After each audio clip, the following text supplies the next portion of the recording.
ഇതാ നമ്മുടെ വിയറ്റ്നാം വരലിയുടെ ചക്ക കണ്ട ഏകദേശം ഒരു 10-15 കിലോ ഒക്കെയുള്ള ചക്കയായിട്ടായി നിൽക്കുന്നത്.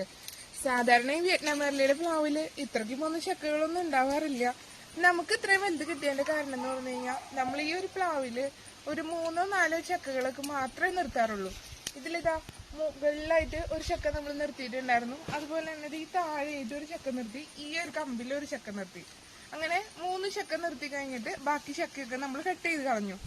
അതുകൊണ്ടാണ് നമുക്ക് ഇത്രയും വലിയ ചക്കയും ഇത്രയ്ക്ക് ഷേപ്പായിട്ടുള്ള ചക്കയും കിട്ടിയത്.